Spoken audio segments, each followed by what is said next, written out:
was a Jew. He was a Jew. He was a Jew. He was a convert from Judaism, which was unheard of. The disciples weren't even converts from Judaism. Disciples were never even, they were not put in the position to say, well, recite John 3:16 from the heart. You know, they were never put in that position. Why? Because John was John 3:16. He was it. He did it. He did it. Paul was long dead and gone and all of that, I believe, when John was even written. When John 3:16 was even written, he was never asked, do you accept the Lord Jesus into your heart, that you are Christian? Why? Because they were not Christians. They were converted to be winners in the way. See, here's the thing, or walker in the way. Y'all want to be y'all even want to be walkers in the way. Y'all want to be Christians, which is a low-level term. Why? Because they were called Christians as an insult. Jesus didn't even want to be a Christian. Jesus calls himself in the way. How can I be a Christian when Christ is not his last name? I'm Hargens because Hargens is supposedly one of my father's many aliases. What is his last name? That's why I'm a Harges. If he gave me the last name of the people that he chose, right, I would be a York. But I'm not that either. Because I have no choosing. My father chose me, not my father. Right? So I don't have to worry about what James does. I've got the God, Yahweh, Elohim, El Shaddai, more than enough. I've got him. See, here's the thing. Is El Shaddai, don't that mean more than enough? Then how can I subscribe to what Paul says when he says, I can, he's the God that is able to do. God popped up with all of his names, right? All his names mean more than, right? He's a Jehovah Jireh, God, my provider, right? He can do he's a God that can supply, provide all my needs to his riches and glory. But I'm going to talk about what he can do. You just said it. It comes along with the title. Why would I repeat it? And then here's the thing. Jesus Christ, he himself is not a Christian. So why are you? I'm just messing with you. Get you think a little bit. And my big brother himself, and he's the Jesus Christ, right? The Jesus Christos, right? That's how the Spanish say it. The Jesus Christos. I don't know. It sounds Spanishy. So I figured I'd say it like that. Jesus Christos. Christolios. I don't know. At the end of the day, he's not. He said his name is Jesus, but not really. He's Yeshua. Yamashia, right? Hey, he's Elohim. He's the God that rescued me. The God that's what his name is. Not the Jesus Christ that you see. Because it's easy for me to be a Christian behind the Jesus Christ of the world. Because anybody can follow and say they believe in that man. That man's like Santa Claus. Your Jesus Christ looks different than my Jesus Christ every day, doesn't he? I can say I've been with Jesus all day long, and it'll be the same Jesus Christ you've been with, but you've been had your head inside of a ball. You met Jesus, you did. You think you did? You might have. The Jesus you're looking for, you may be looking for a Jesus, and so am I. But the Jesus Christ that I'm looking for will look completely different from the one that you are.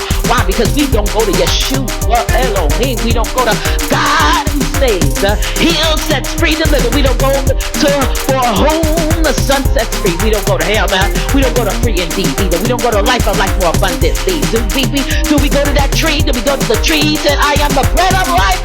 Break me, man. He said it.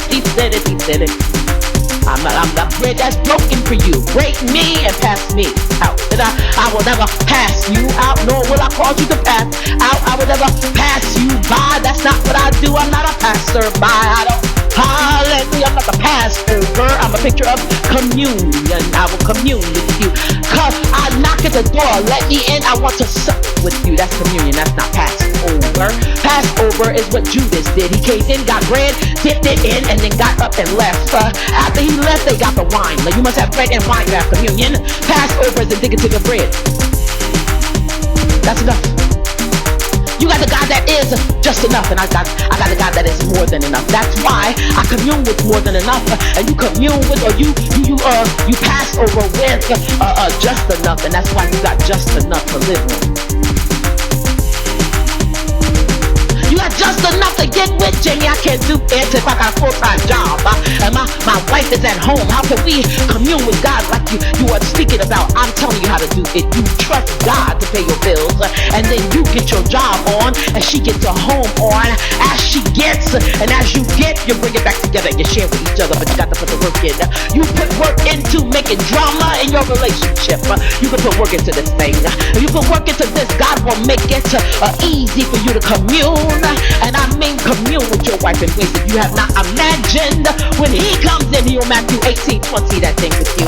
That's why I said I cannot Matthew 18:20 with my family the way that I need, right? Because I need the king to do that. I need a king so that I can Matthew 18:20 the way that we are meant to. I'm meant to Matthew 18:20 with a king. I can't Matthew 18:20 the right way to get to Matthew 17:20. See, some of y'all trying to reach the speaker to the mountain and having it remove itself and cast itself into the sea. But y'all don't want to do the work for it. You're now married, and I can't spend all day with Jesus. Well, then you'll never see Matthew 17:20. Done. You already pronounced your verdict on yourself. What are we talking about? Then let's go get some McDonald's. I don't eat McDonald's, but you look like you do. I tell you what the prescription is. You say, Jamie, I can't do all of that. So you want it, but you say, Jamie, I can't do all of that. What you want me to do is give you a way out of it. The human condition calls for a way out of everything that seems hard, but there is a way that seems right unto a man, and the end thereof is destruction. This thing is not easy, especially if you're married. When you're married, it gets easier in the right way, but it gets more difficult in all the good ones. It gets easier in the right way, God is saying, because of the fact that, here's the thing, you don't have to do as much leg work as I have to do. I'm single, so everything I get is what I get put into it.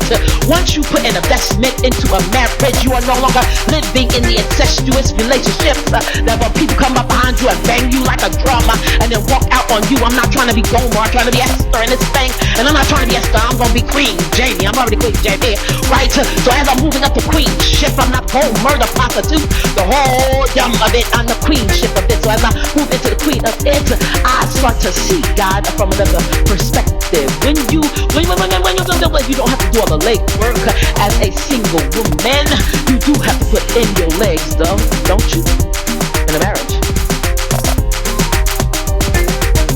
Put your time in. Payday is coming after a while.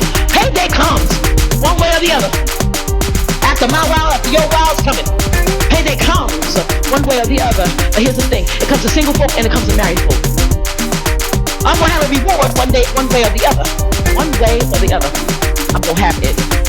Because I follow these ways, right? So I'm gonna have it one way or another. Because I'm not a walker. I've been a walker in the way. They were claiming to be walkers in the way. Y'all wanna pick up everything about what Paul said? Y'all gotta be walkers in the way now. You can't be Christians no more. No, we want to be Istons. Y'all not Christians anyway, y'all Istons. Because y'all pick him up for Sunday and then put him down, not even on Monday. Y'all put him down right after church on Sunday. Y'all drop him out the window on the way home. That's why you take the highway, right? So you roll the window down and it's going, see you, Jesus! And watch him flutter in the wind like one of the church papers. The church bulletins, they call it bulletin, right? Bulletin for you. You pick them up and when you're going in the door, and as you're leaving while you're driving on the highway, I'm sick of seeing all these bulletins. You open up the window and you let the bulletin fly. You let that bulletin grow wings. That you ain't soaring, but that bulletin is. You never wanted the bulletin. Why did you pick it up? There was a bullet in your hands from the moment you picked it up. You picked it up to look more holy. That's why I know you're not a Christian. You know who came with the name Christian? Was it Domitian or Nero? It was an insult. Go get the Christians. They called themselves walkers in the way.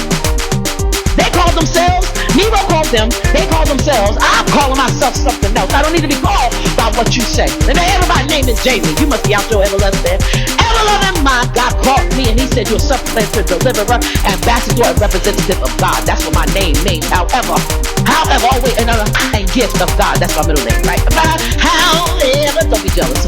However, I'm not the walker in the way. I'm not the Christian. What I am is a winner in the way that I say it. I can walk in it. Why? Because I meet with God. He became my Matthew 18:20. I work hard for that thing. And then now because I have a Matthew 18:20, I can have a 17:20. I can speak to mountains and watch them be removed and cast into the sea.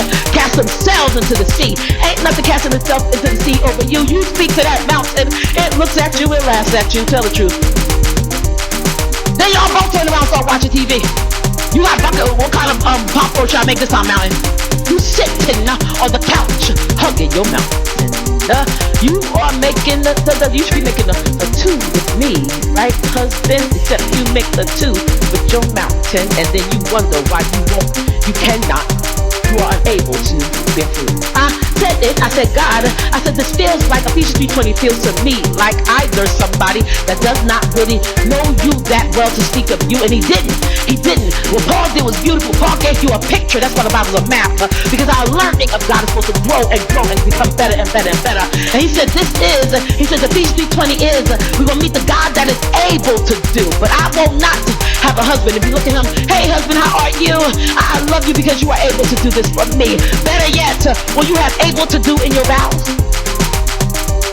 Will you marry him? No, but I will marry the Herman that is able to do this for me. Will you marry Herman? No, I will marry the Herman that is able to do.